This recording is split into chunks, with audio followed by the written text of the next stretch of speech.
அனைவருக்கும் வணக்கம். மீன ராசினியர்களுக்கு அடுத்த 365 நாட்களுக்குள், அதாவது 15/4/2024 முதல் 15/4/2025 முடிவதற்குள் பணமழை கொட்ட போவது உறுதிங்க. அந்த வகையில மீன ராசினியர்களுக்கு என்ன மாதிரியான நன்மைகள் எல்லாம் ஏற்பட இருக்கு, கிரகநிலைகளின் ரீதியாக அமையிருக்கும் சாதகங்கள் என்ன, பாதகங்கள் என்ன, அது மட்டும் இல்லாம கிரகங்களுடைய சஞ்சார நிலைகளின் காரணமாக என்ன மாதிரியான முன்னேற்றங்கள் எல்லாம் உங்களுடைய வாழ்வில் ஏற்பட இருக்கு என்பது குறித்தான முழுமையான பதிவு தான் இந்த வீடியோல நம்ம விரிவா பார்க்க போகிறோம். அதற்கு முன்னாடி குரு பகவானை பற்றி சற்று விரிவாக தெரிந்து கொள்வோம். குரு ஒரு ராசியில் 12 மாதங்கள் பயணம் செய்வாரு. சில நேரங்களில் அதிசாரமாகவும் பின்னர் வக்ரகதியிலும் பயணம் செய்வாரு. குருவினுடைய சஞ்சாரம் பார்வையால் சிலருக்கு அதிர்ஷ்டம் தேடி வரும், திருமணம் சுபகாரியம் நடைபெறும், நல்ல வேலை கிடைக்கும், சிலருக்கு புத்திர பாக்கியம் கிடைக்கும். அது மட்டுமில்லாமல் குரு பகவானை பொறுத்த வரைக்கும் ஜோதிடத்தில் குரு அதிர்ஷ்டத்திற்கான கிரகம் என்பார்கள். நல்ல அதிர்ஷ்டம், ஆரோக்கியம் மற்றும் நிறைந்த செல்வம் ஆகியவற்றை நிறைவாக தரக்கூடியவர். ஒருவருடைய ஜனன கால ஜாதகத்தில் குரு வலுவாக இருப்பின் அந்த நபருக்கு எந்த ஒரு கடின நிலையில் குருவினுடைய அற்புத பலனால் நிலையான பலன்களை தான் பெறுவார்கள் என்பது ஜாதகப்படியான விதி. சுப காரியங்களுக்கு முகூர்த்த நிர்ணயம் செய்யும் போது குரு பலம் பார்த்தது நாள் நிச்சயம் செய்வது வழக்கம். அந்த குரு பலம் எந்த அடிப்படையில் நிர்ணயிக்கப்படுகிறது என்பதை நாம் தெரிந்து கொள்வோம். குரு பலத்தை பொறுத்த வரைக்கும் ஒரு கிரகம் எந்தெந்த வீடுகளுக்கு தன்னுடைய அருள்களை தருகிறதோ அந்த வீடு அந்த கிரகத்திற்கு பலம் வாய்ந்த இடமாகும். இதன் அடிப்படையிலேயே கோச்சார பலன்கள் கணிக்கப்படுகின்றன. இதன்படி கோச்சார குரு ஜென்மச்சந்திரன் நின்ற வீட்டிலிருந்து 2, 5, 7, 9, 11 இடங்களில் சஞ்சரிக்கும் போது கோச்சார குருபலம் வாய்ந்தவராக இருப்பார். இதையே குருபலம் என குறிக்கப்படுகிறது. அதே போல ஜனன ஜாதகத்தில் குரு பகவான் பலவீனமாக இருந்தால் ஞாபக மறதி, காதுகளில் பாதிப்பு, குடல் புண், பூச்சிகளால் பாதிப்பு, பெரியோர்களுடைய சாபம், கோவிலில் பிரச்சனையில் ஈடுபடுவது, வறுமை போன்றவற்றால் உடல்நிலை பாதிப்பு உண்டாகும். தான் இருக்கும் இடத்திலிருந்து 5, 7, 9 ஆகிய இடங்களை குரு பகவான் பார்வை செய்கிறாரு. குரு நின்ற வீட்டில் அதிக நற்பலன்களை கொடுப்பதில்லை என்றாலும் பார்வை செய்யும் இடங்கள் ஏற்றம் பெறுகிறது. குரு பார்க்க கோடி புண்ணியம் என்பது ஆன்றோர் வாக்கு. எத்தகைய தோஷம் இருந்தாலும் குரு பார்த்தால் விலகிவிடும் என்பதுதான் இதன் ஐதீகமாக அமைந்துள்ளது. குரு உச்சம் பெற்று கடகராசியில் சஞ்சரிக்கும் போது 12 வருடத்திற்கு ஒரு முறை பூக்கும் குறிஞ்சி பூ பூக்கிறது. சிம்மத்தில் சஞ்சரிக்கும் போது மாசி மகாமகம் கொண்டாடப்படுகிறது. கும்பராசியில் சஞ்சரிக்கும் போது கும்பமேளா கொண்டாடப்படுகிறது. குரு பகவான் எப்போது வந்தால் என்ன மாதிரியான பலன்கள் எல்லாம் கிடைக்கும் என்று பார்க்கும்போது குரு திசை ஒருவருக்கு நடைபெற்றால் ராஜாவின் திசை நடப்பதாக கூறுவார்கள். வலுப்பெற்று அமர்ந்த குரு திசை ஒருவருக்கு இளமையில் நடைபெற்றால் அவர் கல்வியில் சாதனை மேல் சாதனை செய்வர். திருமண வயதில் நடைபெற்றால் சிறப்பான மன வாழ்க்கை, தொழில் ரீதியான மேன்மை, பொருளாதார உயர்வு ஏற்படும். இறுதி காலத்தில் நடைபெற்றால் புத்திரர்களால் உயர்வு, சமுதாயத்தில் பெயர் புகழ் உண்டாகும். வளமிழந்து அமைய பெற்ற கிரகங்களின் மீது குரு பார்வை இருந்தால் அவற்றின் தோஷங்கள் விலகி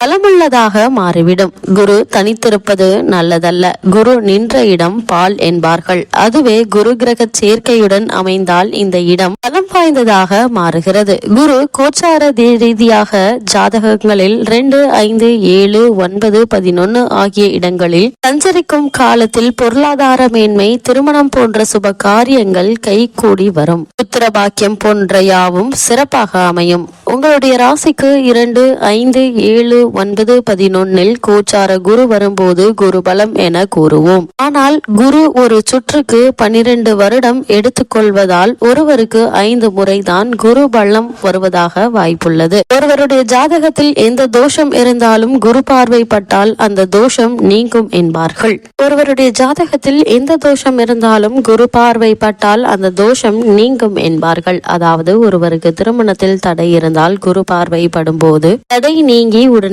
திருமணத்தை நடத்தி தருவாரு குரு பகவான். ஜாதகத்தில் விதியையும் மாற்றும் வல்லமை குரு பகவானுக்கு மட்டுமே உள்ளது. எனவேதான் திருமணத்தில் குருபலம் வந்துவிட்டதா இல்லையா என நன்கு அறிந்த பின் திருமண முயற்சிகள்ல ஈடுபடுவார்கள். குருவினுடைய பார்வை கலஸ்திரஸ்தானத்தில் வரும்போது திருமண வயதில் உள்ளவர்களுக்கு அந்த காலகட்டத்தில் நிச்சயம் திருமணம் கைகூடி வரும். அதுபோல குரு பகவானுடைய பார்வை புத்திரஸ்தானத்தில் இருந்தால் அந்த ஜாதகக்காரருக்கு அந்த குரு பயிற்சி காலத்தில் குழந்தை செல்வம் கிடைக்கும்.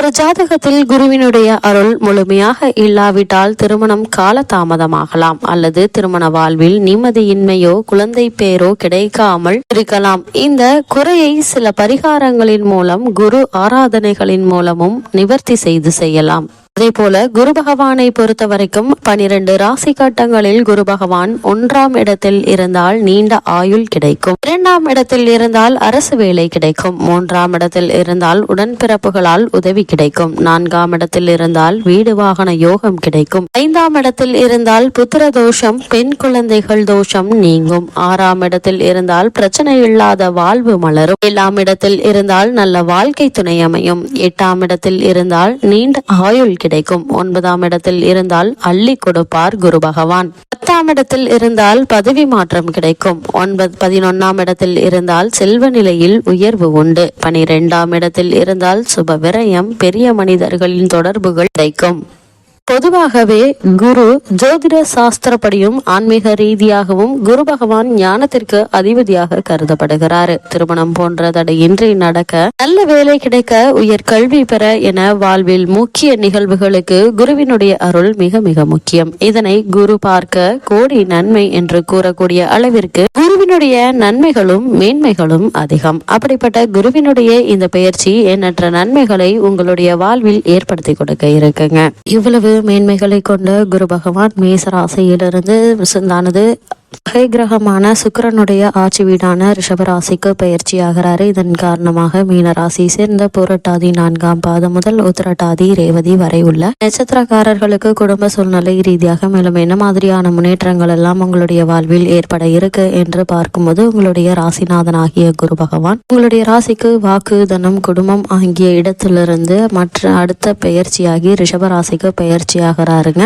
இதனால் வருமானத்திற்கு எந்த ஒரு குறையும் இருக்காதுங்க. குடும்பத்தில் சுப நிகழ்ச்சிகள் நிகழ இருக்குது. ஜென்ம ராசியில் ராகு அமர்ந்திருக்கும் நிலையில 7.5 சனி காலம் நடந்து கொண்டு இருக்குதுங்க. ஆரோக்கியத்தில் கவனமாக இருங்க. ஒரு சிறு உடல் உபாதை என்றாலும் கூட உடனே மருத்துவரிடம் அணுகி அதற்கான சிகிச்சை எடுத்துக்கொள்வது நல்லது. வீண் கவலைகளையும் தேவையற்ற அலைச்சல்களையும் இந்த காலகட்டங்களில் குறைத்துக் கொள்ளுங்க. வெளியில் செல்லும் போது எச்சரிக்கையுடன் இருப்பது அவசியங்க. ஏன்னா ஒரு சில விபத்துகள் ஏற்படுவதற்கான வாய்ப்புகள் இருக்கு என்பதை கிரக நிலைகள் உங்களுக்கு தெளிவுபடுத்தும் பட்சத்துல எச்சரிக்கையாக இருப்பது நல்லதுங்க. குறிப்பா மீன ராசி சேர்ந்த ஒரு சிலருக்கு தற்போது நடைபெற்று வரும் தசாபக்திகள் சாதகமாக இருக்கும் பட்சத்துல பூமி சம்பந்தமான சொத்துக்கள் வாங்குவதற்கான சாத்தியக்கூறுகள் அதிகம் இருக்குதுங்க. இதனால் லாபம் கிடைக்க இருக்குது. திருமண முயற்சிகள் கை கூட இருக்குதுங்க. பூர்வீக சொத்து சம்பந்தமான நீதிமன்ற வழக்குகள் இருந்துச்சு அப்படின்னா அந்த வழக்குகள்ல வெற்றி கிடைப்பதற்கான சாத்தியக்கூறுகள் அதிகம் இருக்குதுங்க. மீன ராசி சேர்ந்த உத்தியோகஸ்தர்களுக்கு சனி பகவான் உத்தியோகத்திற்கு அதிகாரிங்க.